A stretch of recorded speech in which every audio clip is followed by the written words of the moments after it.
السلام علیکم ورحمۃ اللہ وبرکاتہ۔ وعلیکم السلام ورحمۃ اللہ وبرکاتہ۔ کیا حال ہے سب کا؟ نحمده ونصلی علی رسولہ الکریم، اما بعد فاعوذ باللہ من الشیطان الرجیم، بسم اللہ الرحمن الرحیم، رب اشرح لی صدری ویسر لی امری واحلل عقدۃ من لسانی یفقہوا قولی۔ کس کو یہ دعا یاد ہو گئی ہے؟ اللہم انی اسألک بان لک الحمد۔ گڈ۔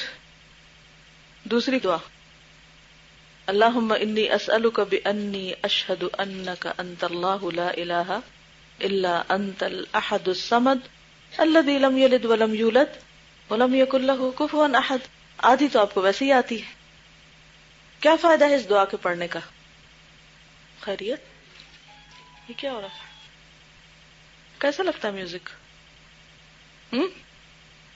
ایمان افروز یا ایمان میں کمی کرنے والا؟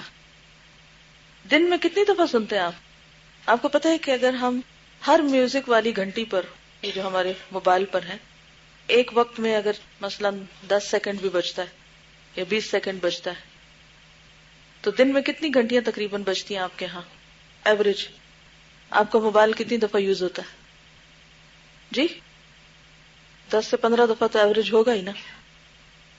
اور پھر مہینے میں کتنی دفعہ؟ تو وہ جمع کرتے کرتے کرتے قیامت کے دن جب اعمال نامہ کھلے گا تو وہ کتنا ہو چکا ہوگا؟ کیا خیال ہے؟ اس سے اچھا نہیں کوئی اچھی آواز سنے ہم؟ اچھی آواز سننے سے کچھ فائدہ ہوگا؟ کیا فائدہ ہوگا؟ آوازوں کے بارے میں تو بہت تفصیل سے پڑھا تھا آپ نے۔ دنیا میں کیا فائدہ ہے؟ ایمان بڑھے گا، اللہ کا قرب نصیب ہوگا۔ اگر کوئی ایسی چیز آپ کے موبائل میں بجتی ہے کہ جس سے آپ کو اللہ یاد آئے، چاہے وہ قرآن کی آیت ہو، چاہے کسی پرندے کی آواز ہو، چاہے پانی کا شور ہو، یا کوئی اس طرح کی نیچر کی کوئی بھی، تو اس سے کیا ہوگا؟ فوراً کس کی یاد آئے گی؟ اللہ کی یاد آئے گی۔ تو دوہرا فائدہ ہے، ایک تو وہ آواز قیامت کے دن خلاف حجت نہیں بنے گی، اور دوسرے ہر دفعہ جو اللہ کی یاد آئے گی وہ آپ کے اعمال نامے میں لکھی جائے گی۔ اس سے آپ کے درجات بلند ہوں گے۔ کس قدر فائدہ ہی فائدہ ہے۔ اصل بات یہ ہے کہ ہمیں حساب پہ یقین نہیں ہے۔ اگر ہمیں یقین ہونا کہ جو کچھ ہم کر رہے ہیں وہ سب لکھا جا رہا ہے، وہ سب جمع ہو رہا ہے، تو ہمارے رویے بہت بدل جائیں۔ عام طور پر ہم سب کا ایٹیٹیوڈ کیا ہے؟ یہ بھی ٹھیک ہے اور وہ بھی ٹھیک ہے، اس سے کیا فرق پڑتا ہے، اس سے کیا فرق پڑتا ہے، یہ ہو جائے تو بھی اچھا ہے، وہ ہو جائے تو بھی خیر ہے۔ ایسا تو نہیں نا۔ جس رب کے ہاں ذرہ ذرہ تولا جا رہا ہے اور لکھا جا رہا ہے، وہاں سب چیزیں برابر نہیں۔ قل لا يستوي الخبيث والطيب ولو اعجبك كثرة الخبيث۔ کہہ دیجئے کہ خبیث اور طیب، اچھا برا برابر نہیں ہوتے، خواہ تمہیں خبیث کی کثرت کتنی ہی اچھی کیوں نہ لگے۔ تو چھوٹی چھوٹی چیزوں کا بھی خیال رکھا کیجئے، محض سستی کوتاہی میں اگنور نہ کرتے رہیں، کیونکہ اگنور کرتے کرتے پھر وہ بڑی ہو جائیں گی اور آپ ایسی کیفیت کو جا پہنچیں گی، اتنا نیچے چلی جائیں گی کہ وہاں سے اٹھنا اور نکلنا بھی مشکل ہو جائے گا۔ کل ہی ہم نے پڑھا تھا نا کہ جو گناہ ہوتے ہیں ان کے اثرات ہوتے ہیں۔ شر 2 طرح کا ہوتا ہے نا، کون کون سا؟ اندرونی اور بیرونی۔ بیرونی شر کون سے؟ 4 قسم کے، من شر ما خلق ومن شر غاسق اذا وقب ومن شر النفاثات فی العقد ومن شر حاسد اذا حسد۔ یہ 4 قسم کے شر ہیں باہر۔ یعنی انسان کے بیمار ہونے کے لیے، انسان کے ایمان کی کمزوری کے لیے 4 طرح کے شر ہیں۔ اور پھر اندرونی کون سے ہیں؟ اندرونی کیا چیزیں؟ گناہ۔ گناہ اور ان کے اثرات جو دل پر ہوتے ہیں۔ گناہ کا اثر دل پر کیا ہوتا ہے؟ حدیث کی دلیل دیجئے، حدیث سے بتائیے۔ جب بھی ہم کوئی غلط کام کرتے ہیں تو بلیک ڈاٹ لگ جاتا ہے۔ اگر ہم توبہ کر لیتے ہیں، اور توبہ کیا ہوتی ہے؟ کہ وہ کام چھوڑ دینا اور پھر شرمندہ ہونا کہ میں نے غلط کیا، اور آئندہ کے لیے نہ کرنے کا عہد کرنا، اللہ سے معافی مانگ لینا، تو وہ ڈاٹ جو ہے وہ دھل جاتا ہے۔ اور اگر ہم یہ نہیں کرتے، یعنی توبہ نہیں کرتے، تو پھر کیا ہوتا ہے؟ پھیل جاتا ہے۔ ابھی وہ پہلا دھلا نہیں ہوتا کہ ایک اور آ لگتا ہے، اور وہ ابھی دھلا نہیں تو ایک اور لگتا ہے، اگر اس بات کو آپ سمجھنا چاہیں تو آج جب آپ الہدا سے نکلنے لگے تو بالکل بیرونی گیٹ کے ساتھ جو لیفٹ سائڈ پہ کمرہ ہے اس پہ نظر ڈالیں. وہاں ایک چھوٹا سا دروازہ ہے جو وہ لوگ استعمال کرتے ہیں جو عموماً ہاتھ نہیں دھوتے.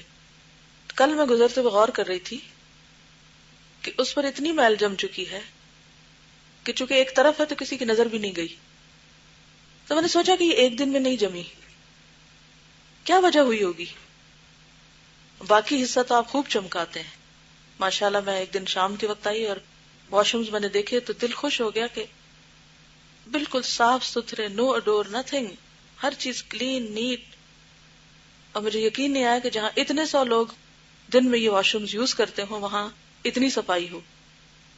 اور طہارت نصف ایمان ہے. اس سے پتہ چلتا ہے کہ آپ کیا پڑھ رہے ہیں. تو الحمدللہ اس کو دیکھ کر تو مجھے بہت اطمینان ہوا کہ الحمدللہ جو لوگ یہاں پر ہیں وہ دین کو سمجھ رہے ہیں. اسی سے پتہ چل جاتا ہے. اگر واش روم کا یوز نہیں نا کسی کو آتا تو اس کا لازمی مطلب یہ کہ اس بندے کو دین کی سمجھ نہیں. کیونکہ جس کو دین کی سمجھ ہوگی وہ لازمی طور پر اپنی سب سے پہلے کیا کرے گا؟ پاکیزگی، صفائی ستھرائی کا خیال رکھے گا. اور اگر واش روم گندا ہو کسی کا، کیا پھر صفائی ستھرائی رہ سکتی ہے؟ پاکیزگی رہ سکتی ہے؟ کپڑے بچ سکتے ہیں؟ وضو ٹھیک سے ہو سکتا ہے؟ نہیں. وہاں سے آپ پاک ہونے کے لیے جاتے ہیں اور الٹا کچھ ساتھ لگا کے آ جاتے ہیں غیر محسوس طریقے سے. تو میں سوچ رہی تھی کہ یہ چونکہ دروازہ ایسا ہے کہ اس دروازے کے آگے گیٹ کھلتا ہے نا، تو وہ جب آپ گزرتے ہیں تو نظر بھی کوئی نہیں پڑتی کسی کی. تو وہ اتفاق سے دروازہ بند تھا تو پیچھے والا دروازہ نظر آ گیا. بالکل اسی طرح ہمارے دل کے گوشوں میں کچھ گوشے ایسے ہوتے ہیں جن کے اوپر ایک اور دروازہ ہوتا ہے نا، ایک اور پردہ ہوتا ہے، ایک اور لیئر ہوتی ہے، اور وہ ہمیں نظر ہی نہیں آتے. وہاں اتنے ڈاٹ گر چکے ہوتے ہیں، اتنی میل جم چکی ہوتی ہے کہ ہمیں یا کسی اور کو اسے صاف کرنے کا خیال بھی نہیں جاتا. اور ایسے سین آپ کئی جگہ دے سکتے. کسی پبلک جگہ پر آپ چلے جائیں، کئی لوگوں کے آپ نے دیکھا ہوگا کہ جیسے لائٹ آن کرنے کی جگہ ہوتی ہے نا، وہاں کیا نظر آتا ہے؟ میل. کیوں آتی؟ کیونکہ روز آپ کا ہاتھ لگتا ہے اور اکثر ہاتھ گندا ہوتا ہے، تو وہ ساری گندگی ریفلیکٹ کرتی ہے آپ کی دیوار پر، جس سے پتہ چلتا ہے کہ آپ کس قسم کے رہنے والے، کون ہے، کون اس جگہ کو استعمال کرتا ہے. تو وہ ایک دن میں نہیں ہوتا، روز لگتا ہے، روز لگتا ہے، روز لگتا ہے. بالکل اسی طرح جیسے ابھی میں نے میوزک والی گھنٹی کی بات کی، تو وہ کیا ہوتا ہے؟ روز سنتے ہیں، روز سنتے ہیں، اور اتنا سنتے ہیں اور ہر طرف سے وہی آوازیں سن رہے ہیں کہ ہم اتنے امیون ہو گئے کہ ہمیں پتہ ہی نہیں کہ اس کا کوئی بلیک ڈاٹ بھی لگ رہا ہے. کیونکہ یہ ہو ہی نہیں سکتا کہ میوزک ایمان میں اضافہ کرے، وہ لازمی طور پہ کمی کرتا ہے.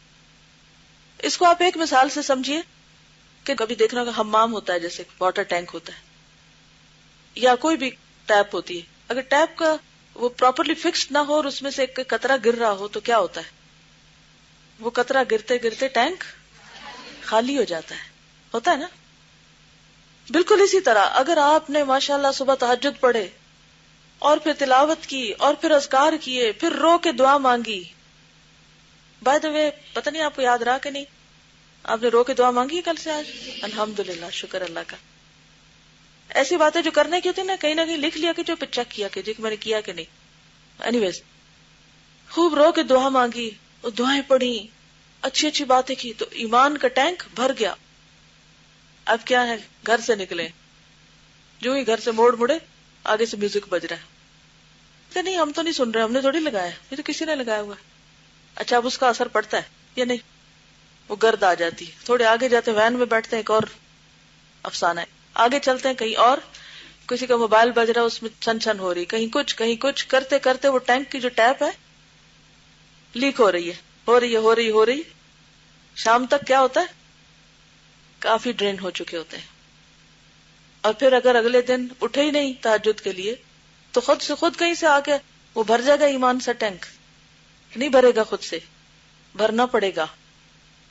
اور اس طرح ہماری زندگیاں غفلت میں جو گزرتی جاتی ہیں پھر کیا ہوتا ہے؟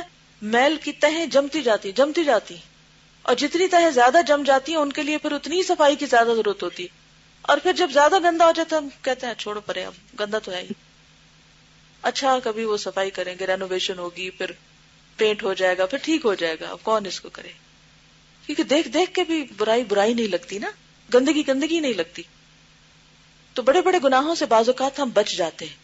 ہم بڑا عہد کر کے نکلتے، کسی کی غیبت نہیں کرنی، نہ سننی ہے کسی کی، کوئی انٹرسٹ نہیں لینا، جھوٹ بھی نہیں بولنا، کسی کا دل بھی نہیں دکھانا، ایسا بھی نہیں کرنا، ویسا سو عہد کر رہے ہوتے ہیں. اور الحمدللہ بعض اوقات ان بڑے ٹارگٹس میں کافی حد تک کامیاب بھی ہو جاتے ہیں. لیکن چھوٹی چھوٹی چیزیں جن کی طرف سے شیطان ہمیں یہ کہہ کہ تھپکی دیتا رہتا، سلاتا رہتا ہے، اس سے کیا ہو، اس سے تو کوئی فرق ہی نہیں پڑتا، اس سے کچھ نہیں ہوتا، کہ بہت کچھ ہو چکا ہوتا ہے، غیر محسوس طریقے سے ہوتا ہے. اور جب ہونے لگتا ہے نا پھر ڈپریشن، اور جب دل کے اوپر پریشانی کا بوجھ پڑنے لگتا ہے تو پھر ہمیں سمجھ نہیں آتی کہ ہوا کیا ہے، پھر بیماری بھی سمجھ نہیں آتی اپنی، تو علاج کہاں سے کریں گے؟ پھر اس ویکنس میں شیطان اور غالب آتا ہے، وہ تو گھات میں بیٹھا ہوا ہے اور ہر وقت شکار کرنے کی امید میں ہوتا ہے کہ کسی وقت میں اس کو اپنے کنٹرول میں کر لوں گا. تو ضرورت کس کو ہے؟ ہمیں خود، کہ ہم نے بچنا ہے. اور یہی تقویٰ کی زندگی ہوتی ہے. جب جنگل سے مثال دی تھی ابی بن کعب نے، تو کیا کہا تھا کہ جنگل سے گزرتے ہوئے جیسے کانٹوں وغیرہ سے گزرتے، تو کانٹے ایک طرح سے نہیں ہوتے، کوئی بڑی سی ٹہنی آگے ہوتی ہے، کوئی چھوٹا سا کانٹا ہوتا ہے، کوئی کسی طرح. تو بعض اوقات آپ نے دیکھا ہوگا کہ ہم کسی بڑی ٹہنی سے نہ بھی ٹکرائیں، چھوٹے موٹے کانٹے بھی نہ لگے، جو چھوٹی پھانس چھوٹی سی ہوتی ہے نا، جس کو آپ سوئی کے ناکے سے نکالتے ہیں، تکلیف دہ ہوتی ہے نہیں؟ تو بعض اوقات اسی طرح وہ چھوٹی چیزیں جو ہے نا، چھوٹے چھوٹے کانٹے چپکتے رہتے ہیں، تو ہمیں ان سے بھی بچنا ہے. اگر آپ لوگ کبھی گاؤں کی زمین پہ چلے ہوں تو آپ نے دیکھا ہوگا ایک چھوٹا سا زمین سے خود رو سا پودا اگا ہوا ہوتا ہے، جس کے اندر بھکڑے ہوتے ہیں نا. اچھا، اس کے کچھ ٹکڑے ٹوٹ کے ادھر ادھر گرے ہوتے ہیں. اب آپ چلتے ہیں تو کوئی جراب میں اٹک جاتا ہے، کوئی کہیں اٹک جاتا ہے، تو آپ بچ رہے ہوتے ہیں بڑے بڑے اوپر سے شاخوں ٹانیوں سے، اور پتہ نہیں چلتا نیچے سے کیا چپک گیا ہے. تو اس لیے بے حد ضروری ہے کہ ہم بڑے کانٹوں سے اور بڑی مصیبتوں اور بڑے گناہوں سے بھی بچیں، اور اس کے ساتھ ساتھ چھوٹوں سے بھی بچیں، کہ وہ بھی بڑے اذیت ناک ہے اور جمع ہو کر بڑی مشکل میں ڈال دیں گے. تو چلیے اس دعا کو ذرا پڑھیے، اور اپنے لیے ہم سب دعا مانگتے کہ یا اللہ تو ہمیں حقیقی تقویٰ عطا فرما. اللہم انی اسألک بانی اشہد انک انت اللہ لا الہ الا انت الاحد الصمد الذی لم یلد ولم یولد ولم یکن لہ کفوا احد. اللہم انی اسألک بأن لک الحمد لا الہ الا انت المنان بدیع السماوات والارض یا ذا الجلال والاکرام یا حی یا قیوم. اب اپنے لیے دعا مانگے، کوئی بھی بیرونی شر اور اندرونی شر دونوں سے پناہ مانگے. چلیے آگے چلتے ہیں. صفحہ نمبر 43. اور جامع ترمذی اور صحیح حاکم میں حضرت سعد بن ابی وقاص سے مروی ہے کہ آن حضرت صلی اللہ علیہ وسلم نے ارشاد فرمایا: دعوت ذی النون اذا دعا وهو في بطن الحوت لا الہ الا انت سبحانک انی کنت من الظالمین انہ لم يدع بها مسلم في شيء قط الا استجاب اللہ له. ترمذی ابواب الدعوات. حضرت ذی النون یونس علیہ السلام نے مچھلی کے پیٹ میں جو دعا کی تھی وہ یہ ہے کہ لا الہ الا انت سبحانک انی کنت من الظالمین. سورۃ الانبیاء. جس مسلمان نے کسی بات کے لیے اس دعا کو پڑھا اللہ تعالیٰ نے اس کی دعا قبول فرمائی. اور یہ صحیح حدیث ہے. جب آپ پریشان ہوں، دکھی ہوں، کسی مصیبت میں ہوں تو پہلے چند بار اس دعا کو پڑھ لیں. 1.25 لاکھ دفعہ پڑھنا ضروری نہیں، یہ تو ہم نے خود اپنے اوپر بوجھ ڈالا ہے. دل سے پڑھیں گے، یکسوئی سے پڑھیں گے تو چند دفعہ پڑھنا بھی کافی. مثلا 3 دفعہ پڑھ لیں، 7 دفعہ پڑھ لیں، جب تک آپ یکسو ہو جائیں، اور اس کے بعد جو آپ کے دل میں دعا ہے، دلی مراد ہے، وہ مانگیں. نہیں صحیح حاکم میں حضرت سعد ہی سے مروی ہے کہ رسول اللہ صلی اللہ علیہ وسلم نے فرمایا: الا اخبرکم بشیء اذا انزل برجل منکم امر مهم فدعا به یفرج اللہ عنہ، دعاء ذی النون، المستدرک کتاب الدعاء۔ کیا میں تم کو ایک ایسی چیز نہ بتلاؤں کہ تم میں سے کسی کو جب کوئی مشکل پیش آئے تو یہ دعا پڑھے، اللہ تعالیٰ اس کی مشکل کو آسان کر دے گا۔ اور وہ حضرت ذوالنون علیہ الصلوۃ والسلام کی دعا ہے، یعنی لا الہ الا انت سبحانک انی کنت من الظالمین، جس کو آپ آیت کریمہ بھی کہتے ہیں، کہ جب کوئی مشکل پیش آئے تو اس دعا کو پڑھ کر اپنے لیے دعا مانگیں۔ اسی صحیح میں ہی ان سعد سے مروی ہے کہ رسول اللہ صلی اللہ علیہ وسلم نے فرمایا، هل ادلکم علی اسم الاعظم دعاء یونس، المستدرک کتاب الدعاء۔ کیا میں تمہیں اسم اعظم نہ بتلاؤں؟ اسم اعظم حضرت یونس علیہ السلام کی دعا ہے۔ کسی نے کہا، یا رسول اللہ هل کان لیونس خاصہ، یا رسول اللہ کیا یہ دعا حضرت یونس کے لیے خاص تھی علیہ السلام؟ حضرت صلی اللہ علیہ وسلم نے فرمایا، الا تسمع قوله تعالی فاستجبنا ونجیناہ من الغم وکذلک ننجی المؤمنین فأیما مسلم دعا به فی مرضه 40 مرة فمات فی مرضه ذلك اعطی اجر شہید وان بری مغفورا له، المستدرک۔ یہ حدیث صحیح نہیں ہے لیکن اس کا آدھا حصہ درست ہے، اور وہ آدھا حصہ کون سا ہے؟ فاستجبنا ونجیناہ من الغم وکذالک ننجی المؤمنین، یعنی جتنا حصہ پچھلی دعاؤں کے ساتھ موافقت کرتا ہے کہ اللہ سبحانہ وتعالی نے ان کی دعا سنی اور اللہ اسی طرح باقی لوگوں کو بھی سنے گا، اتنی بات یہاں تک درست ہے، ٹھیک ہے۔ لیکن یہ جو بات ہے نا آگے کی 40 بار پڑھے مرض میں تو شہید مرے گا، یہ درست نہیں ہے، یہ موضوع ہے، روایت فیبریکیٹڈ ہے۔ اور صحیحین میں حضرت ابن عباس سے مروی ہے ان رسول اللہ صلی اللہ علیہ وسلم کان یقول عند الکرب لا الہ الا اللہ العظیم الحلیم، لا الہ الا اللہ رب العرش العظیم، لا الہ الا اللہ رب السماوات والارض رب العرش الکریم، صحیح بخاری کتاب الدعوات۔ رسول اللہ صلی اللہ علیہ وسلم بے چینی کے وقت یہ دعا پڑھا کرتے تھے۔ ترجمہ ہے، کوئی لائق عبادت نہیں سوا اللہ بڑائی والے اور تحمل والے کے، کوئی لائق عبادت نہیں سوا اللہ کے جو صاحب عرش عظیم ہے، کوئی لائق عبادت نہیں سوا اللہ کے جو آسمانوں اور زمین اور عزت والے عرش کا مالک ہے، تو مدد تو وہی کرے گا۔ آپ کبھی بے چین ہوئے؟ ہم سب ہوتے ہیں، لیکن اس وقت ہم پھر کیا کرتے ہیں؟ کوئی بتائے گا کیا کرتے ہیں؟ کچھ بتائیے، شاباش آپ بتائیے۔ ہاں، کسی کو فون کرتے ہیں کہ چلو چند باتیں کر کے دل بہل جائے گا، اور کیا کرتے ہیں؟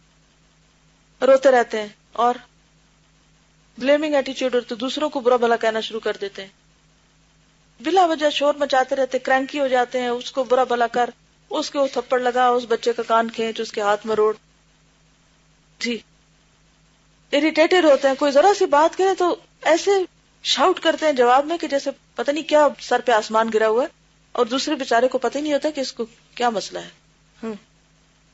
کوئی کام ٹھیک سے نہیں کرتے، جی سمجھ نہیں آ رہی ہوتی کریں کیا، کس طرح نکلے اس مصیبت سے، اور ڈپریس ہو جاتے یا سلیپنگ پلز لے کے سو جاتے ہیں، بار بار یہ کہتے رہتے ہیں میں بہت پریشان ہوں، میں بہت پریشان ہوں۔ بعضوں کے کسی سے بات ہی نہیں کرتے، موڈ آف، اور کوئی بیچارہ ذرا سی بات پوچھ لے اس کی شامت، جی آپ کچھ لوگ میوزک سے دل بہلانے لگتے ہیں، کچھ لوگ ڈرنک کرنے لگتے ہیں، کچھ لوگ اور کوئی حرام کام کرنے لگتے ہیں جس سے نفس کو راحت اور لذت ہو۔ کیا یہ حل ہے؟ یہ حل نہیں ہے۔ بعض لوگ عبادت ہی کم کر دیتے ہیں، دعا مانگنا چھوڑ دیتے ہیں، یعنی ہر الٹا کام کرتے ہیں، اور وہ نہیں کرتے جو کرنا چاہیے۔ مرد اکثر اسموکنگ شروع کر دیتے ہیں، بالکل چیزیں اٹھا اٹھا کے پھینکتے، دروازے بینگ کرتے ہیں، جوتے پٹخاتے ہیں، اور بعض اوقات بال نوچنے لگتے ہیں اپنے ہی، اور یعنی بالکل اوٹ پٹانگ قسم کے، مجنونانہ قسم کے ریاکشنز ہوتے ہیں بعض اوقات ہمارے، جو بالکل سوٹ نہیں کرتے، جو بندہ مومن کو سوٹ نہیں کرتے۔ تو ہمیں کیا کرنا چاہیے؟ کیا کرنا چاہیے؟ دعا پڑھنی چاہیے، کون سی؟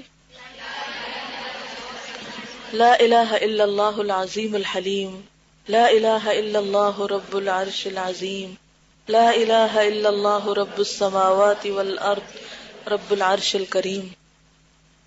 آپ بھولیے گا نہیں. جی بالکل. یعنی ہم یہ تو سمجھتے ہیں کہ جھوٹ بولنا چوری کرنا گناہ ہے، لیکن یہ بھول جاتے ہیں کہ نا امیدی اور مایوسی جو ہے وہ بھی گناہ ہے. شاباش. بالکل. عموماً کیا ہوتا ہے کہ جب بے چینی ہوتی ہے تو وہ ایک طرح کی دل کے اندر تنگی سی ہوتی ہے، اور اس دعا میں آپ دیکھیے کہ اللہ سبحانہ وتعالیٰ کی صفات بیان ہو رہی ہیں، اللہ کی عظمت، اللہ کا حلم. حلم کیا ہوتا ہے؟ بردباری، برداشت. اور پھر اللہ کے عرش اور اس کی عظمت، اور آسمانوں اور زمین کی عظمت. یعنی آسمان و زمین کے رب کی بات کرتے ہیں، اور عرش کریم کی، بار بار عرش کی بات ہوئی. آپ کو پتہ نا کہ مخلوقات میں سے سب سے بڑی چیز، سب سے عظیم چیز عرش ہے. تو جب عرش کا ذکر کرتے ہیں اس دعا کے اندر، تو وہ جو دل کے اندر تنگی ہوتی ہے نا، وہ وسعت میں بدلنے لگتی ہے. کیونکہ انسان جو کچھ بولتا ہے وہ اس کے اوپر خود بھی اثر انداز ہو رہا ہوتا ہے، اس کے الفاظ اثر انداز ہوتے ہیں. تو رسول اللہ صلی اللہ علیہ وسلم بے چینی کے وقت یہ دعا پڑھا کرتے تھے. اب آپ پڑھنا نہیں بھولیے گا. اس کے لیے کیسے یاد رہے گا؟ لکھ کے کہیں لگا لے، ٹھیک ہے، سامنے کہیں. حضرت علی ابن ابی طالب سے مروی ہے کہ علمنی رسول اللہ صلی اللہ علیہ وسلم اذا نزل کرب ان اقول لا الہ الا اللہ الحلیم الکریم سبحان اللہ وتبارک اللہ رب العرش العظیم والحمد للہ رب العالمین. مسند احمد. حضرت علی کہتے ہیں کہ رسول اللہ صلی اللہ علیہ وسلم نے مصیبت کے وقت مجھے یہ دعا پڑھنے کی تعلیم فرمائی. کون سی؟ جو اس حدیث میں گزری ہے.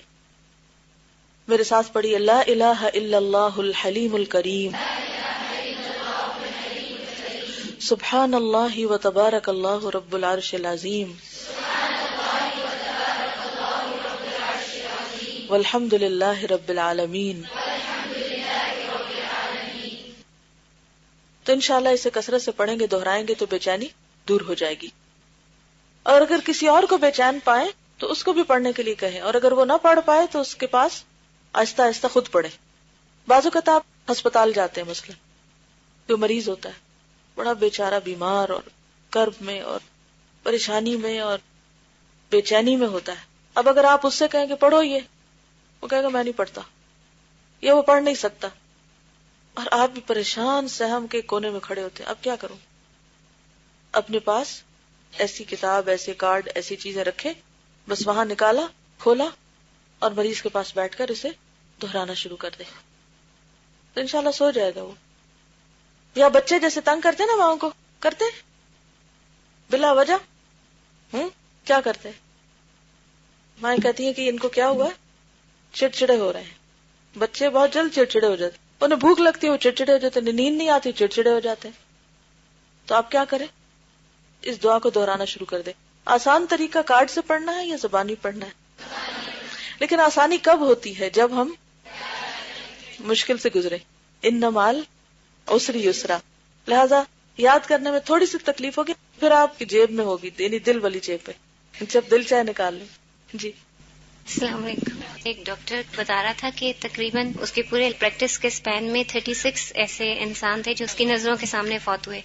وہ کہہ رہا تھا کہ میں ان کو لگاتار موت کے وقت نا، جب نزع کا عالم تھا، ان کو کلمے آہستہ آہستہ ان کے پاس پڑھتا رہا، ان کو تلقین بھی کرتا رہا، لیکن ان میں سے صرف ایک کو توفیق نصیب ہوئی.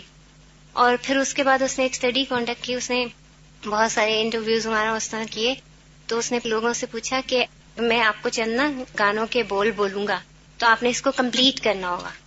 تو جب اس نے بولے تو وہ بہت سارے ہاتھ کھڑے ہوتے تھے کہ وہ جو لوگ اس گانے کو کمپلیٹ کر دیتے تھے. لیکن جب اس نے کہا کہ میں قرآن کی کوئی آیتوں کا شروع بولوں گا، اب اس کو آپ کمپلیٹ کریں، تو سوائے ایک یا دو کے کوئی نہیں ہوتا. تو جب ہم یوز ٹو نہیں ہوں گے کہ ہم نے موت کے وقت کیا پڑھنا ہے یا وہ، تو ہمیں کیسے نصیب ہوگا؟ آج جس وقت کو ہم ضائع کرتے ہیں اور جن لمحات کو ہم بیکار میں گنوا دیتے ہیں اور جن چیزوں کو معمولی سمجھتے ہیں، کل یہ بہت اہم ہو جائیں گی، بہت ہی امپورٹنٹ، لیکن اس وقت پھر کرنے کا وقت نہیں ہوگا. آئی تھنک یہ ذکر یا کنستین میں بھی شاید لکھا ہوا یہ کلمہ، تو وہاں سے اپنی کتاب سے دیکھ کے یاد کر لیجیے گا. نیز اسی مسند امام احمد میں حضرت عبداللہ بن مسعود سے مروی ہے کہ آن حضرت صلی اللہ علیہ وسلم نے ارشاد فرمایا، ما اصاب احدا قط هم ولا حزن فقال اللهم انی عبدك ابن عبدك ابن عمتك ناصیتی بیدک ماض فی حکمک عدل فی قضاؤک اسألک اللہم بکل اسم هو لک سمیت به نفسک او علمته احدا من خلقک او انزلته فی کتابک او استأثرت به فی علم الغیب عندک ان تجعل القرآن ربیع قلبی ونور صدری وجلاء حزنی وذهاب ہمی وغمی الا اذهب اللہ ہمہ وحزنہ وابدلہ مکانہ فرجا. مسند احمد بن حنبل. جب کسی کو کوئی مصیبت اور رنج پہنچے اور وہ یہ دعا پڑھے تو اللہ تعالیٰ اس کی مصیبت اور رنج و غم کو ضرور دفع کر دے گا یا اس کی جگہ اسے کوئی دوسری فرحت اور خوشی عطا فرمائے گا. ترجمہ ہے دعا کا: اے اللہ، میں تیرا بندہ ہوں، تیرے بندے کا بیٹا ہوں، تیری بندی کا بیٹا ہوں، میری چوٹی تیرے ہاتھ میں ہے، میرے حق میں تیرا حکم جاری ہے، میرے حق میں تیرا فیصلہ عین انصاف ہے. اے اللہ، مانگتا ہوں میں تجھ سے اس نام کی برکت سے جو نام خاص تیری ذات کا ہے، اتارا ہے تو نے اپنی کتاب میں، یا اسے سکھایا ہے تو نے کسی کو اپنی مخلوق میں سے، پسند کیا ہے تو نے اسے علم غیب میں جو مخفی ہے تیرے نزدیک، یہ کہ کرے تو قرآن کو بہار میرے دل کی اور نور میرے سینے کا اور سبب دور ہو میری فکر اور غم کا. بہتر تو یہ ہے کہ قرآن پڑھنے کے بعد جب آپ کلاس سے اٹھتے ہیں تو اٹھتے اٹھتے اگر زبانی یاد ہو تو ساتھ ہی پڑھ لیا کریں، یا صبح آپ تلاوت کرتے ہیں تو اس وقت پڑھ لیا کریں، تو انشاءاللہ ڈپریشن قریب بھی نہیں آئے گا. کسی نے کہا یا رسول اللہ، کیا ہم اسے یاد نہ کر لیں؟ آپ نے فرمایا بل ينبغي لمن سمعها ان يتعلمها، بلکہ جو آدمی بھی اس دعا کو سنے اسے چاہیے کہ یاد کر لے. یعنی صرف صحابہ کے لیے نہیں تھی بلکہ ہم سب کے لیے بھی ہے. اور حضرت ابن مسعود فرماتے ہیں ما کرب نبی من الانبیاء الا استغاث بالتسبیح، انبیاء کرام میں سے جس پیغمبر کو کوئی بے چینی ہوئی اس نے تسبیح یعنی سبحان اللہ کے ذریعے خدا سے فریاد کی. ٹھیک ہے، کس سے فریاد کی؟ سبحان اللہ. سورۃ الحجر کے آخر میں آتا ہے وَلَقَدْ نَعْلَمُ أَنَّكَ يَضِيقُ صَدْرُكَ بِمَا يَقُولُونَ فَسَبِّحْ بِحَمْدِ رَبِّكَ وَكُن مِّنَ السَّاجِدِينَ وَاعْبُدْ رَبَّكَ حَتَّى يَأْتِيَكَ الْيَقِينُ. تو اس میں کیا آتا ہے؟ ہمیں معلوم ہے کہ ان لوگوں کی باتوں سے آپ کا دل تنگ ہوتا ہے، خاص طور پر جب لوگ ستائیں. بعض اوقات کچھ لوگ بہت منفی ذہن کے ہوتے ہیں، ان کی باتوں میں بھی طنز ہوتا ہے. وہ گفتگو کرتے ہیں تو ایسا لگتا ہے آپ کے اوپر نستر برس رہے ہیں. ہوتے ہیں نا کچھ لوگ ایسے. سوچیے اپنے بارے میں بھی، کہیں ہم تو نہیں ان میں سے کوئی ایک کہ ہماری باتوں سے کسی کو تکلیف پہنچتی ہو. تو جس کسی کی بات سے آپ کا دل تنگ ہونے لگے، دل گھٹنے لگے، تو کیا کریں؟ سبح بسم ربک، اپنے رب کے نام کے ساتھ اس کی تسبیح کریں. دل میں فوراً سبحان اللہ و بحمدہ سبحان اللہ العظیم. بعض اوقات کسی کا منہ نہیں بند کر سکتے آپ کمزور ہوتے ہیں اس کے معاملے میں. بعض اوقات آپ فتنے فساد سے بچنے کے لیے صرف سن لینے کو ہی کافی سمجھتے ہیں، ٹھیک ہے. تو ایسے موقع پر انسان کیا کرے؟ خاموشی سے تسبیح پڑھنی شروع کر دے. تو آپ دیکھیے کہ ما کرب نبی من الانبیاء، یہ نسخہ ہر نبی کا نسخہ ہے. کوئی نبی ایسا نہیں کہ جسے کوئی کرب پہنچا ہو اور اس نے تسبیح کے ساتھ استغاثہ نہ کیا ہو، فریاد نہ کی ہو. اور کتاب المجابین، مجابین کا کیا مطلب ہے؟ جن کی دعائیں قبول ہوئی، جن کی دعائیں قبول ہوتی. تو کتاب المجابین میں ابن ابی دنیا نے حسن بصری سے بسلسلہ دعا یہ قصہ بیان کیا ہے کہ انصار صحابہ میں سے ابو مغلق، یہ مغلق نہیں ہے، معلق ہے، عین کے ساتھ ہے، معلق. یہ صحابی بہت بڑے تاجر تھے، اپنے اور دوسروں کے مال لے کر تجارت کیا کرتے، عبادت گزار اور پرہیزگار تھے. ایک مرتبہ انہوں نے سفر کیا. دوران سفر میں ایک مسلح ڈاکو سے پالا پڑا. کبھی آپ میں سے کسی کو پالا پڑا؟ جی الحمدللہ کہ اکثریت مامون ہے، لیکن کچھ پتہ نہیں ہوتا زندگی میں کہاں کوئی سامنے آ جائے. کیونکہ بعض اوقات آپ کسی سڑک پہ جا رہے ہوتے ہیں تو اچانک کوئی شخص آپ کو پرس چھین کے بھاگنے لگتا ہے، کوئی بلا آگے سے آ جاتی، کوئی پیچھے سے آ جاتی. کوشش کے باوجود کبھی کبھی ایسی مشکلات آ جاتی ہیں. تو اس صورت میں ان صحابی کو ڈاکو سے پالا پڑا. ڈاکو نے انہیں کہا جو کچھ تمہارے پاس ہے یہاں رکھ دو، میں تمہیں قتل کرتا ہوں. ابو معلق انصاری نے کہا کیا تم مجھے قتل ہی کرنا چاہتے ہو؟ اگر صرف مال چاہتے ہو تو یہ مال ہے، لے لو اور مجھے چھوڑ دو۔ ڈاکو نے کہا یہ مال تو اب میرا ہو ہی چکا ہے، میں تمہیں قتل بھی ضرور کروں گا، یعنی مال تو ہے ہی میرا لیکن تمہیں بھی ماروں گا۔ ابو معلق انصاری بولے اگر مجھے تم چھوڑ نہیں سکتے تو مجھے اتنی مہلت تو دو کہ میں 4 رکعت نماز پڑھ لوں۔ ڈاکو نے کہا اچھا تم جتنی نماز پڑھنا چاہو پڑھ لو۔ ابو معلق انصاری نے وضو کیا اور 4 رکعت نماز پڑھی۔ نماز کے آخری سجدے میں انہوں نے یہ دعا پڑھی، یا ودود یا ذا العرش المجید یا فعال لما ترید اسألک بعزک الذی لا یرام وبملکک الذی لا یدام وبنورک الذی ملأ ارکان عرشک ان تکفینی شر ھذا اللص یا مغیث اغثنی یا مغیث اغثنی یا مغیث اغثنی۔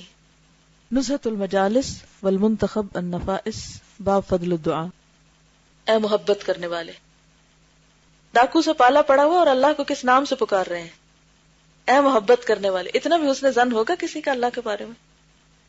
اے محبت کرنے والے، اے شاندار عرش کے مالک، اے اپنے ارادے سے سب کچھ کرنے والے، میں تجھ سے سوال کرتا ہوں تیری عزت کا واسطہ دے کر جسے کوئی چھیڑ نہیں سکتا، تیری مالکیت کا واسطہ دے کر جس میں کوئی مزاحم نہیں ہو سکتا، اور تیرے نور کا واسطہ دے کر جس سے تیرے عرش کا چاروں کونٹ بھرا ہوا ہے، یہ چاروں کونے، ارکان رکن کارنر کو کہتے، اس چور کے شر سے مجھے بچا لے۔ اے فریاد رس میری مدد کر، اے فریاد رس میری مدد کر، اے فریاد رس میری مدد کر۔ 3 مرتبہ انہوں نے یہ دعا پڑھی۔ اسی وقت ایک سوار نمودار ہوا، اس کے ہاتھ میں نیزہ تھا جو گھوڑے کے سر پر 2 کانوں کے بیچ میں رکھے ہوئے تھا۔ ڈاکو سوار کی طرف دیکھ رہا ہے، سوار فوراً اس کی طرف لپکا اور اسے نیزے میں پرو دیا، یعنی ڈاکو کو مار ڈالا۔ اس کے بعد سوار نے ابو معلق انصاری سے کہا اٹھو، سر اٹھاؤ۔ ابو معلق انصاری بولے میرے ماں باپ تم پر قربان، تم ہو کون؟ آج تمہارے ذریعے اللہ تعالیٰ نے میری کاربراری فرمائی ہے۔ سوار نے کہا میں 4تھے آسمان کا ایک فرشتہ ہوں۔ جس وقت تم نے بارگاہ الہی میں دعا کی تو اس دعا نے آسمان کے دروازے ہلا دیے۔ تم نے دوسری مرتبہ دعا کی تو آسمان والوں میں کھلبلی مچ گئی۔ تیسری مرتبہ دعا کی تو مجھے حکم ہوا کہ یہ ستم رسیدہ آدمی کی دعا ہے، پس میں نے بارگاہ الہی میں درخواست کی کہ اس کام پر مجھے مامور کیا جائے، چنانچہ میں تمہاری مدد کے لیے یہاں پہنچا ہوں۔ حضرت حسن بصری کہتے ہیں جو شخص وضو کر کے 4 رکعت نماز پڑھے اور مذکورہ دعا پڑھے تو اس کی دعا ضرور قبول ہوگی، وہ ستم رسیدہ ہو یا نہ ہو۔ ستم رسیدہ مصیبت میں پڑا ہوا ہو یا نہ ہو۔ تو خلاصہ دعا کا کیا ہے کہ اللہ کو اس کے اچھے اچھے ناموں سے پکار کر دعا کی جائے، اور یہ اللہ سبحانہ وتعالیٰ نے خود بھی حکم دیا ہے۔ کہاں؟ قرآن مجید میں وَلِلَّهِ الْأَسْمَاءُ الْحُسْنَى فَادْعُوهُ بِهَا، اللہ کے ہیں اچھے اچھے نام، ان ناموں کے ذریعے اس کو پکارو۔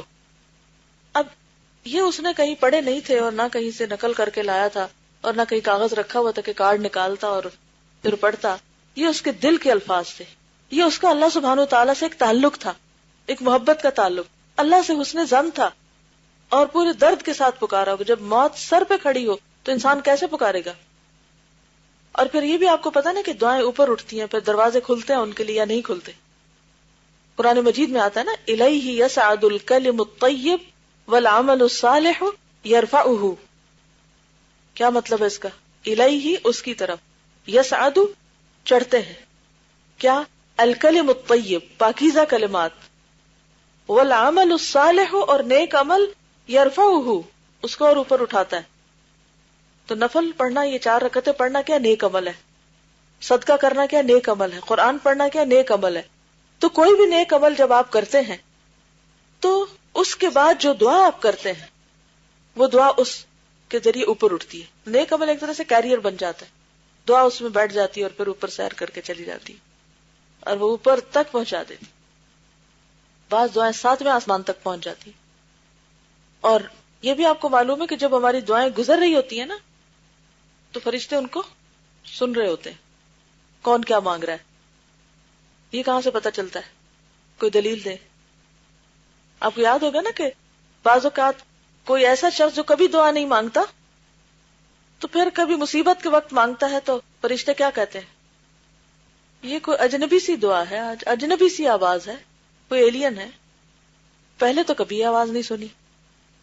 لیکن جو لوگ ریگولرلی دعائیں مانگتے ہیں ان کی دعائیں سنی جاتی ہیں، اور فرشتے بھی ایسے لوگوں کے لیے آمین کہتے ہیں، خاص طور پر ان کے لیے جو کسی اور کے لیے دعائیں مانگ رہے ہوں، اور خود اپنی طرف سے بھی دعائیں مانگتے ہیں اہل ایمان کے لیے. تو ضرورت کس بات کی؟ کرنے کا کام کیا ہے؟ پھر کیا کرنا چاہیے ہم کو؟ دعائیں تو مانگنی ہیں، لیکن کیسے؟ دل کے ساتھ.